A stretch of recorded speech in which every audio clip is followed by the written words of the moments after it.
What's up, dudes and dudettes of the internet? My name's Scythe and we are back here for another Trove Let. Blah, blah, blah, blah. So today we've actually got a lot of exciting information to talk about. It's been a couple days since most of this information was made public, but either way, hey, I figured it's about time we talk about it. So hi, how y'all doing? I hope you're doing fantastically wonderful. It is the middle of the night because ScythePlays has been busy. Yes, he certainly has. As you can see right here, I ended up moving all the officer trophies up to the top. I still need Leroy's. I demoted Dark Soul just for now. He can always end up getting officer if he ever actually comes back to Trove. But yeah, no giveaway stuff today because instead we're going to be giving away some information similar to the patch notes stuff, but for today we've actually got a few special things going on. So I'm going to also take this as the opportunity to announce that there is going to start being Trove every single day on the channel once again. I was extremely busy behind the scenes. If you haven't checked out my blog videos, then you can find out all the stuff I was busy with. But needless to say, I was so busy that it was just very difficult for me to actually manage recording as many Trove videos as I was, not to mention all of the other series going on. Now I am at the point where I'm going to prioritize Trove over the other games, to the point where if I don't have any episodes of another game, for example, I'm gonna try my best to have Trove up that day, even if I can't have the other games up. So needless to say, I'm gonna start having Trove every single day. So what else is going on is today we are going to finally talk about some of the power of mantle or mantle of power stuff. Everybody keeps calling it mop, because it's gonna mop the floor with all the other updates that Trove's ever had. So what's actually going on is, hey, what's this? Oh, you know, it's kind of plain down there without the trophies. But I moved things around on the second floor here, and we'll talk about this in a minute. I got a huge text document that has a summary of all the things that the devs ended up talking about in their last live stream, as well as a sneak peek of what's going to be talked about in this week's live stream. So you should check that out for sure. The hub is finally going to change to spring. It's probably going to take 15 months, however much longer Mantle of Power ends up taking, right? So anyway, it's going to finally end up being changed. And the new tower in the hub, they're going to change the tower where all of the portals are and everything like that. It's going to turn into something very immaculately gigantic. It's a huge tower that's pretty much like a radiant tower is what everybody's calling it. So what it's going to end up doing, I'll actually go to Team Pixel 5 because I have a similar tower set up. It's not as flashy as theirs, but hey, I threw it together in like half an hour, so what do you expect? It's gonna be something like this, right? So the way that it's gonna work is what Mantle of Power is gonna add is, oh, look at this, U1 portal. Okay, U2 portal, what okay, this is getting a little bit weird. What? U3? And why is it in a small little alcove like this? I'll tell you, wise guy. Because right over here, this is the spot I have prepared for the water portal of U3. Yeah, I'm gonna mess with the blurriness on the camera, just kidding. I hope I didn't mess that up too much. So yeah, there's going to be a water portal for U3 as well as just the normal U3 portal. Inside that world, I don't know what it's gonna be. What is it gonna be? A gigantic Treasure Isles area? Let me get the focus on me a little bit better right there. So yeah, Treasure Isles, I mean, there's already Treasure Isles in every single biome, so I really have no idea what that portal is about. That's probably why the devs never really showed that one off just yet, because it's probably not the most impressive. But either way, once you end up completing dungeons inside that water world, you're going to end up getting water gems. So these are going to buff up certain abilities apparently, or something like that. You're going to be able to deconstruct them into gem dust or something that you can end up, what is it? Like you can combine it into stronger gems or something like that. But yeah, so anyway, as we come up here, U4 is going to have its equivalent, and of course it's going to give you more gems. One thing that I'm hoping for is that I really hope that they make the game more uniform and make it so that the normal Uber portals are going to end up having like only gems for the shadow key fragments and stuff. Like, get rid of the fragments, keep the gems, right? So then once we end up getting to U5, there's going to, what's this purple block? This is going to end up being a Skyland portal that generates with an undead biome.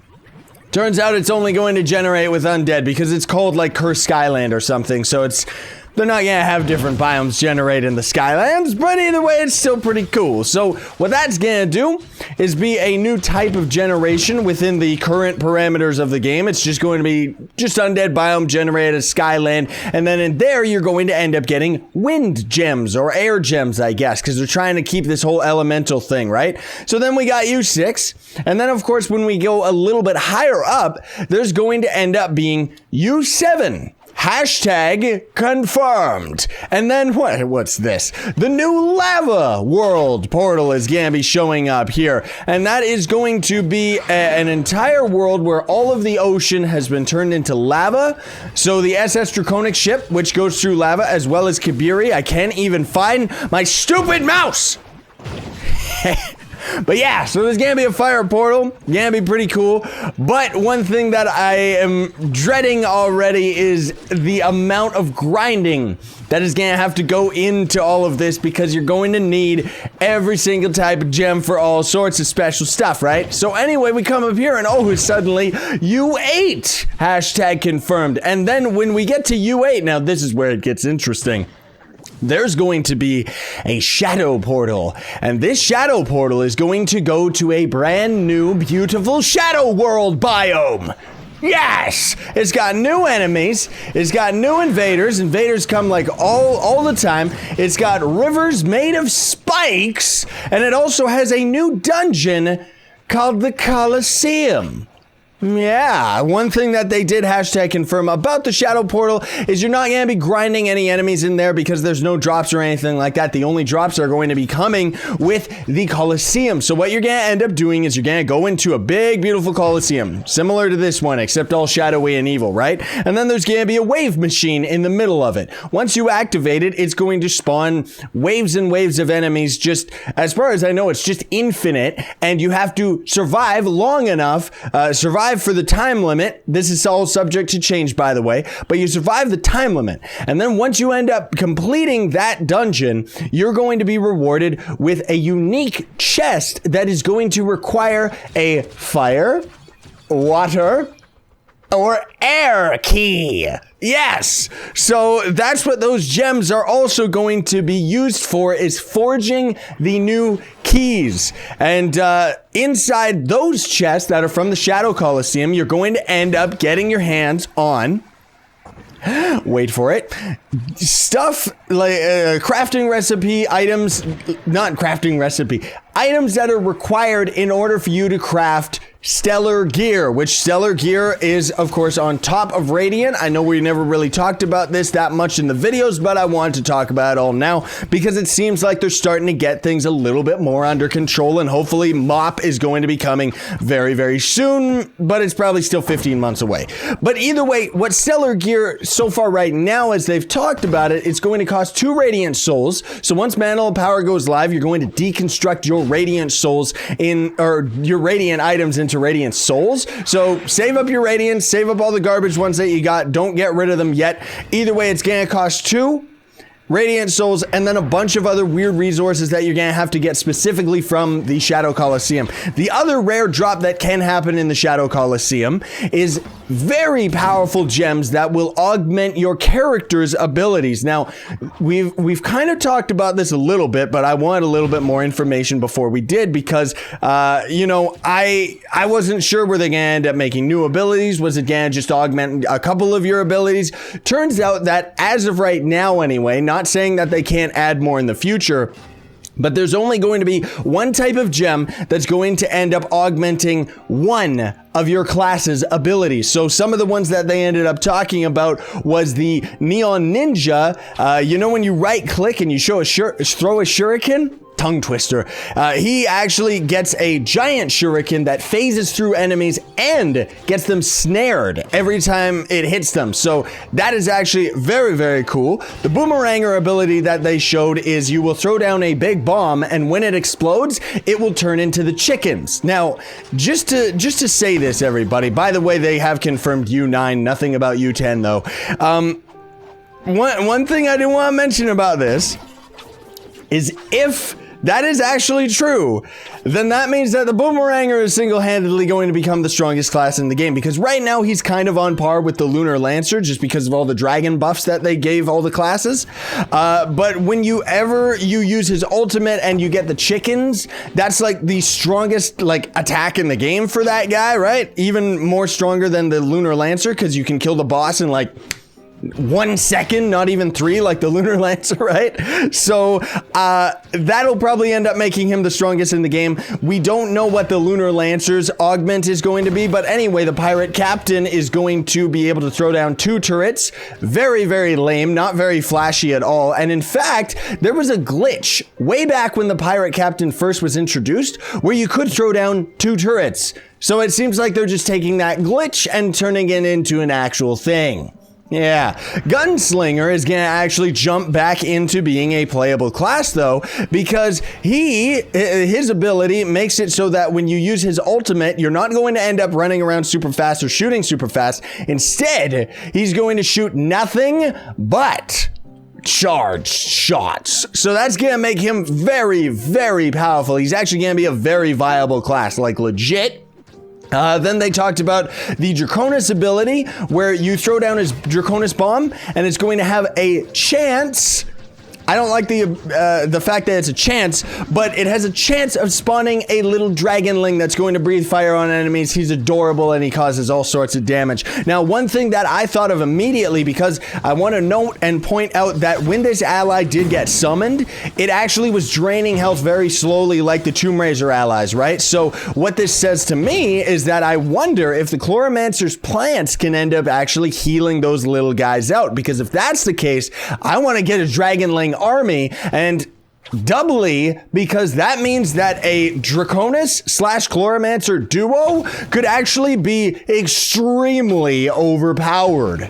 If it ends up working, but we're not exactly sure if it does. Then they also talked about the Fey Trickster's ability. Whenever you right click and make a clone, the clone that's left behind will explode and cause tons of damage to enemies as well. The Shadow Hunter, it actually just changes his normal attack into being kind of like a machine gun. So normally when you're using the Shadow Hunter, here's a pro tip. You just left click and right click back and forth and you drain your energy like crazy, sure. But you end up having a machine gun fire, right? So that's pretty much what everybody does when they're using the Shadow Hunter.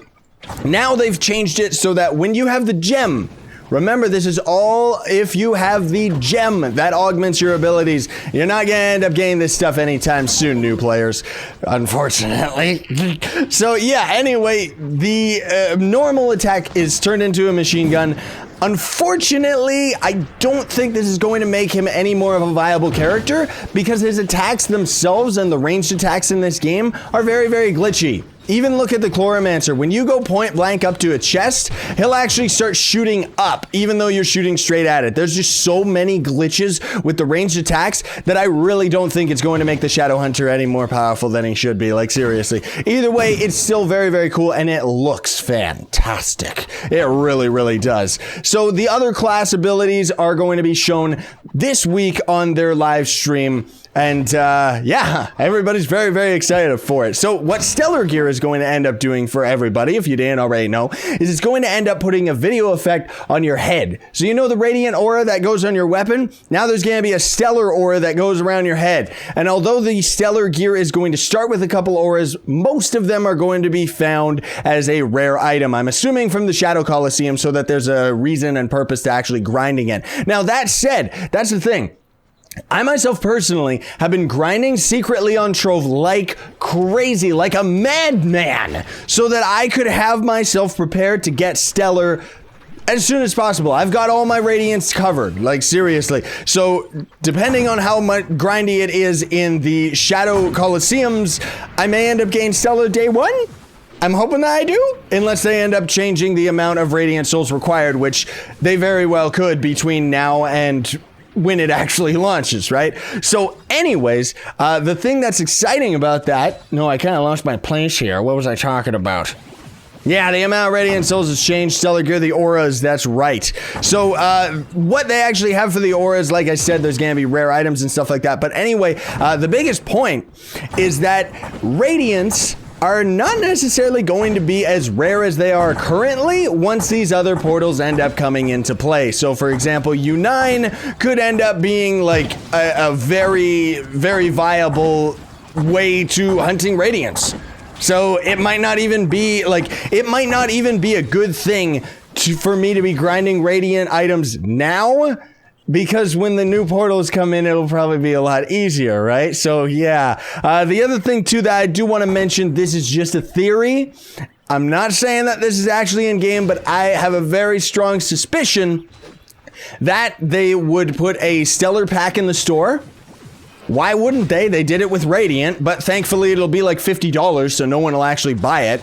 And then the other suspicion that I do have is those new chests that they talked about in the Shadow Coliseum. They didn't show them, they only talked about them. So again, this is just a theory, but it would make very good sense to me because they've slowly been trying to take the golden keys out of rotation, as you've seen with some of the adventure chests and stuff like that. They don't really work with anything, right? So it would just make sense for them to make those elemental keys in the cash shop. Yeah, so as long as they end up making those like $1 or $2 each, I think tons of people will buy them, but they're gonna make them like $20, so don't worry about it. What else did we need to cover? Yeah, the Radiant Auras, which are very, very cool. They also, in passing during the stream, talked about a parcel system that they may be working on in the future, which would be fantastic for me because I have such a hard time giving out people's prizes, and we'll talk about that a little bit more in a moment because... Oh, that's everything. Okay, yeah, so everybody's very, very excited about this patch because what it pretty much means, like if you're just getting into Trove, pretty much when Trove launched on Steam, it didn't really add that much to the game. Like it still was just as broken as it is now. Don't get me wrong, I still absolutely love this game, but I would not say that this game is actually like a complete experience. I would say that it is still kind of a big, grandiose open beta, right? So what this Mantle of Power seems like it's gonna do is it's gonna actually add endgame, because when they added sky portals, I thought it was gonna be endgame, but then they never touched them again. Now they're adding all of these Shadow Coliseums and all these era portals and stuff. Now they're actually starting to flesh out the end game for end gamers like myself, Scythe, Joe, and everybody else. So very, very cool. I think this is going to be very, very, it's like a second launch, if not a real launch where the game is actually coming out of beta, right? So either way, it's very, very cool. The class abilities look absolutely sick, seriously. And then one last thing I did want to talk about just before we call it today, because I know we talked quite a bit today, but either way, the other thing I do want to mention is I'm going to start taking things a little bit more seriously, just kind of behind the scenes with prize giveaways and stuff like that. So the way that this is going to work is until that parcel system gets into the game, it's very, very difficult for me to actually try and organize and manage all of the prizes that I have for people that I haven't given to, right? So I've actually got some prizes from episode 250 and under that I still haven't given to any of the players because they either quit or I just haven't actually caught them online because I'm just not on during their times. Now I want to point this out and just say, folks, that you can always try to whisper me. Chances are I'm just appearing offline to grind, but usually I am on Trove the majority of the day. So I mean, that said, my schedule kind of fluctuates. I'm kind of on a daytime schedule right now, which means I'm not going to be able to catch like all these fine, beautiful people that are on the other side of the world, etc., etc. So anyway, the point that I'm trying to get to is I'm going to make it so that once a month's time has passed, I'm going to slowly start taking prizes out and kind of redistributing them. So it's like, let's say we get to day 30. Well, let's say on day 1 we give away a Meowth. Then on day 30, that Meowth is going to go back into my prize pool rotation if I haven't given it away. And then once it gets to day 32, the next prize will get taken out of rotation, one after the other. So unfortunately, it means that some people are going to lose their prizes because I know someone's going to whisper me and be like, yo, dude, I'm finally online. What? I don't get the prize?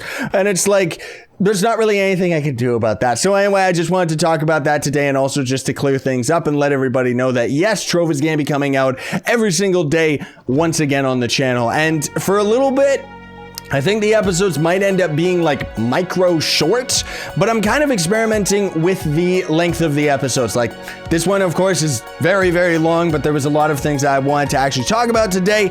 And yeah, I think once Mantle of Power actually comes out, the episodes might end up being a little bit longer, but until then, I need the convenience of having them be a little bit shorter. So anyway, thanks for watching, everybody. I very much appreciate it. I would also appreciate and humbly ask you to Hadouken the like button for me, share, favorite, and subscribe to join Team Pixel. Sign on, stay epic, everybody. Believe in yourself.